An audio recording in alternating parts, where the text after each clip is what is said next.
You all. Happy Friday. I'm making this video on a Friday, and I was just thinking, and honestly speaking, I had this experience today, and this story crossed my timeline on social media in regards to Harry and Meghan. And I just wanted to say a few words because I feel like, why not? Why not say a couple of words about just how I feel of late and life. And you know what? Here's what I think Harry and Meghan are trying to prove to us is do what you want. I know this sounds a little bit like out of left field, but yeah, do what you want. It's your life. Even if it's going to ruin what you have going on, even if it's against traditionally what you want to do in your life, I think that from the beginning, that's exactly what Harry and Meghan, in a little rebellious, as you will, way, have tried to do. They've tried to prove to everybody that we're not going to be held down by rules. We're not going to be told what to do. We're not going to live our lives unhappy. And with all due respect and everything that I could possibly give to strangers, because at the end of the day, Harry and Meghan are strangers. They're strange. I just left the store. So I said, why not just make this video real quick? Because this idea just came into my mind. I'm like, you know what? It's so true. Like they want to live their life. It's about doing what you feel is right for you, even if you think that other people are never gonna understand, as long as you're being true to yourself, then you're fine. Like basically in life, you're kind of okay. You're kind of okay if you are true to your heart. And I believe that, you know what I'm saying? And there's so many times where I've said to you all that I wish this couple the best, and honestly speaking, I'm going to say this, like, if Meghan used a surrogate, okay, like if at any point Meghan used a surrogate to bring into the world any of her children or both of her children, that's not traditional. Once again, you see what I'm saying? Like, that's not something that royals that we know of normally do. So even with that, that's not typical. So, if they are happy, you know what I'm saying? Like, from this moment forward, I will continue to try to understand them. But I just think that at this point that I'm done with trying to understand these people. I'm done with trying to find the good in especially what Prince Harry of late has been doing with that memoir. I don't really understand why you would throw your family under the bus, but here's what I think. I just think that if they want to ruin their life and if they want to expose certain people and say all these crazy things, maybe they thrive off that. Maybe in their heart they thrive off of salacious news. Maybe in their heart they get a kick, out of throwing people under the bus. And with what's the word I'm looking for? With the ability as human beings, as we think, to have freedom of choice and to live in a world where we can, dye our hair color and, for the most part, we can marry who we want and we could do what we want. We live in that kind of world where there really is no boundary. I mean, it's limitless. If you think about it, it's limitless. We live in a world where, well, most parts of the world, I should say, where, you could work any job you want. Of course, there's downsides. Of course, there's things that, are going to bite you in the butt. But for the most part, you could choose to live your life how you want. And so that's what I think Harry and Meghan's whole mission is they want to turn the royal family upside down. And, do they want to get rid of the monarch? I think so. Do they want to totally get rid of the entire royal family? I think so. Because what they stand for is not what the Queen stands for. And, he is attacking the Queen. They are attacking the Queen. There's no way around it. Like, if you say that a family is racist and was racist towards your child, and you don't give names and you don't give specifics, what you've basically done is drop a huge bomb on everybody, and you have everybody trying to figure out who said it, who said what's going on. Like, you're playing a little game, you know? And I really think that Harry and Meghan are playing a game of catch me if you can.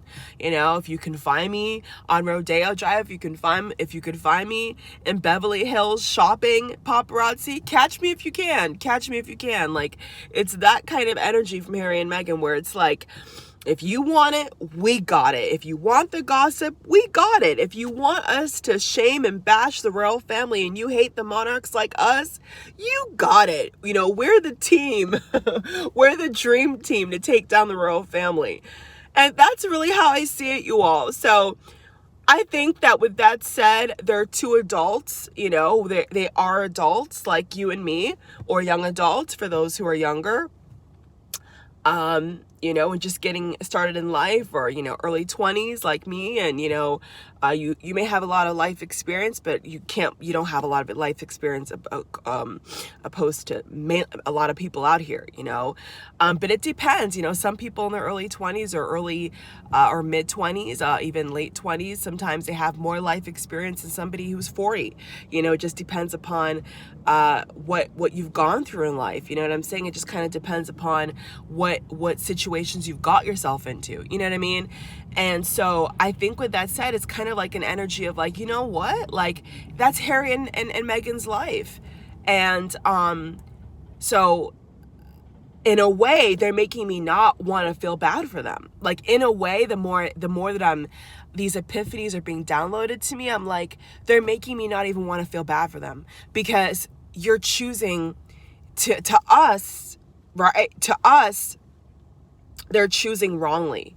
They're doing things the wrong way, right? It's better to just get you know, I guess a Silicon Valley job, according to Prince Harry, and settle down if you want, you know, have more kids, or, you know, according to us, that's the safest option. That's the best option, is to keep a low profile, have some steady income. But they don't want that. You know what I'm saying? Like, it's kind of funny when you think about it. Like, Harry and Meghan, they don't want that. You know, they don't want the easy road. They don't want the road that has been more traveled. You know, they don't want the path that makes common sense. They want everything to be hard. So let it be hard then. Let it be ruined. You know what I'm saying? And you know, without a shadow of a doubt, they're going to take the royal family down with them. And in a way, because of what happened to Diana, you know, it's just like a train wreck. You know, it's a train wreck waiting to happen. And so, you know, they're making me not want to feel bad for them. And now that I'm understanding where all this rebellion is coming from, I'm kind of in this energy right now, you all, of like, okay, you know, screw it. You know, if they want to cause a scene, we have to accept that they're going to cause a scene. And not that it's right, not that it's okay, but I feel like they're gone, you know, and different media tries to question, like, if they're really gone, are they really never going to come back? Do they really want to take the royal family down? The answer is yes. I don't think that any of us can deny this now. The answer is yes. The answer is yes. You know, when someone shows you who they are, believe them. Right? Another life lesson. When somebody shows you who they are, believe them. And I think to some degree, the one person who understands all this train wreck-ish going on is the Queen. Because the Queen noticed Diana do it, right? When she was married and when she wasn't married. The Queen was like one of the people who understood Diana's need to be free and not care about paparazzi, but look where that ended her up. You know what I'm saying? But that was her destiny. That was obviously her choice. And a lot of people who are intuitives and readers and psychics and all the like say the exact same thing. They say, listen, You know, the driver, I believe, survived. You know, certain people did survive the wreckage. Diana was not one of them. You see what I'm saying? And she made her choice. She made her choice to act up. She made her choice to divorce Charles. She made her choice to marry Charles. Regardless of how much knowledge she had of I can never say her name right, for God's sake, because I always think of Kamala Harris. Excuse me, you all. I always think of Kamala Harris, but it's Camilla. But I think that I always want to say Camila, like a chameleon, but it's not that. It's Camilla, right? I always think that for some funny reason when it comes to Charles's new wife. But that was her choice. And even though with Diana, it is a tragedy. It was a tragedy. It had a different energy. It had a different feel to it. I think that at this point, I'm going to apply the same thing to Harry and Meghan. You've made your choice. You wanted to get out of the royal family. You wanted to do X, Y, and Z. You wanted to act up. That's your choice. And so whatever happens, happens. If I see a train wreck on my television one day, if I see somebody file for divorce papers, if I see a car crash, if I see a plane crash, if I get news of an affair, guess what? That's their choice. And even though, contrary to what Harry thinks, we actually care about them, because let's be real, people still love Harry, you know, especially across the pond. In England, you know, Harry once upon a time had a lot of fans, a lot of people who were rooting for him, even though he was acting up, you know, wearing the Nazi costume and playing strip poker and being a little bad boy, right? Being a bad boy. He still had people who liked him and supported him. And I think what hurts to some people is the fact that Harry goes around because he got married and acts like nobody cared about him, nobody liked him. That's not true.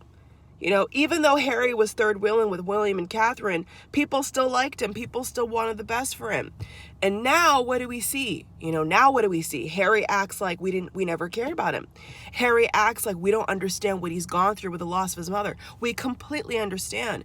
But the difference with it, Harry, is that we're not using your mother's death as an excuse to cover up your bad behavior. That's the only difference. That's the only difference. The main difference I see in terms of what Harry keeps going on about and complaining about is he thinks that we don't see that he's been scarred and damaged because of that. We do see it, Harry, but just like the rest of us, you know, we're not going to use tragedies to distort our character. We're not going to use things to make us bitter in this life. You know, we choose to press on and to forgive, and maybe not to forget, and maybe to forget, but to live our life happily. And so I think with Harry, that's exactly what's happening.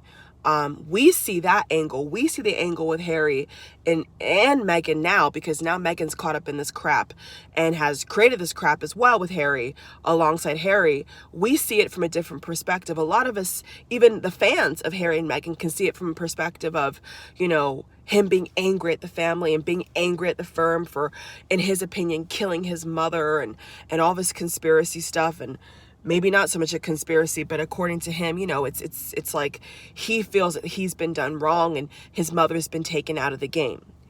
But you know what? With all due respect, Diana knew. I think Diana, in her body language and her last interviews and the way Diana was moving about with her boyfriend at the time, she knew that trouble was around the corner.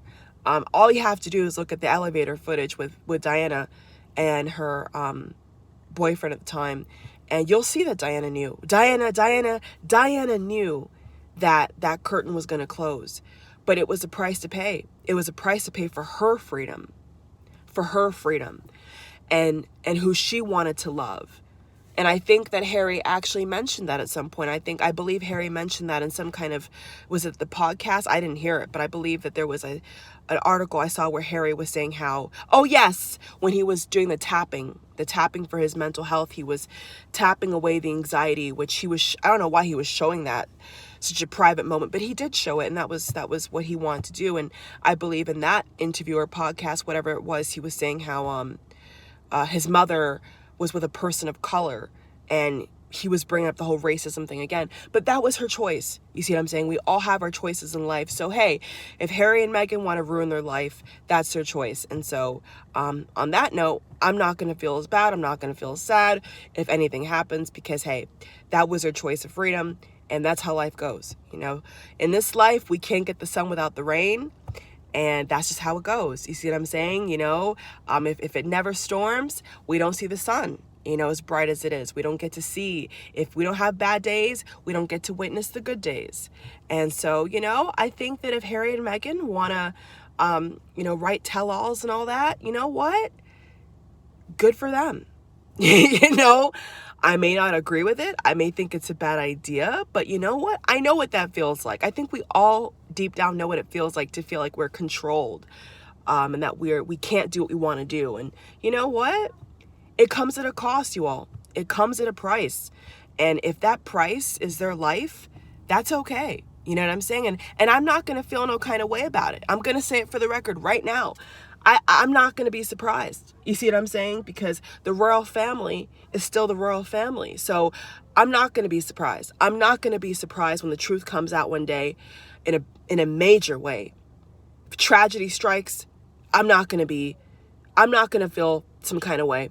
No, I'm not. Because you know what? The writing's on the wall. And all we're trying to do is stop them from making this worse than what it's going to be. But they don't want to listen. They don't care. They don't want to listen. So on that note, you all, I'm going to cut the video. That's just my thoughts for tonight about all this. And you know what? Such is life. You know, such is life. You know, when you want to live a certain life and move a certain way, people aren't going to like it. You know, and I respect that. I respect people for living in their truth, and doing what they want to do. But when you bash people, when you hurt other people in the process, you got to recalibrate. You got to rethink. And that's all I think that we're all trying to say is, listen, you wanted your freedom, great, but don't be a hypocrite behind it. Don't try to hurt people and take people down in the process, because that's only going to bring more bad karma to your front door. You know, the royal family got their representatives. The royal family got their say of the story. And what's your side of the story, Harry and Meghan? You know, what is going to be your story? And so far, it hasn't cut it. So that's all we're saying. So anyway, you all, thank you for watching. Much love to you all. Feel free to subscribe, thumbs up. Check out my royal playlist. I did a reading recently on Lilibet's christening. They wanted her to get christened at Windsor. It was really, really juicy reading. Enjoy, you all. Bye. And Vimeo. Bye.